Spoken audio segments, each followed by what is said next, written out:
ములుగు జిల్లా ఏటూరు నాగారం మండలం కస్తూరిబా పాఠశాలలో మేడారం జాతరలో పోలీసుల సేవా చిత్రలేఖన పోటీలను పరిశీలించిన ఏటూరు నాగారం ఎస్ఐ గుర్రం కృష్ణప్రసాద్. ములుగు జిల్లా ఎస్పీ శబరీష్ నిర్వహించిన ఈ చిత్రలేఖనంలో మేడారం మహాజాతరలో పోలీసుల పాత్రపై కళ్లకు కట్టినట్లుగా డ్రాయింగ్ తీసిన విద్యార్థులకు ఆర్థిక బహుమతులు అందజేయనున్నట్లుగా, అంతేకాకుండా వారి చిత్రలేఖనాన్ని మహాజాతర పుస్తకావిష్కరణ ముఖచిత్రంపై ముద్రిస్తామని విద్యార్థులు వారి ప్రతిభను కనబరచాలని ఎస్ఐ కృష్ణప్రసాద్ తెలిపారు. ఈ కాంపిటీషన్లో జిల్లాలో వివిధ ప్రభుత్వ పాఠశాలల విద్యార్థులు అందించిన చిత్రలేఖనములను పోలీస్ అధికారులు ఆయా మండలాల నుంచి సేకరించి విజేతలను నిర్ణయించేందుకు జిల్లా ఎస్పీ కార్యాలయానికి తరలించారు.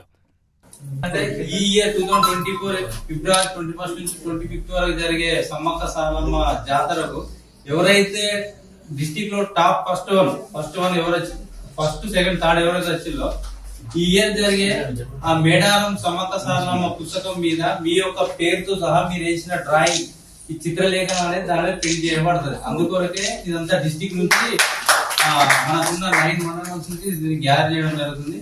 దాంట్లో మీరు తప్పకుండా ఈ స్కూల్ నుంచి ఏదో ఒక 3 ప్లేసెస్ లో ఒక వస్తారని ఎక్స్పెక్ట్ చేస్తున్నా. Thank you very much.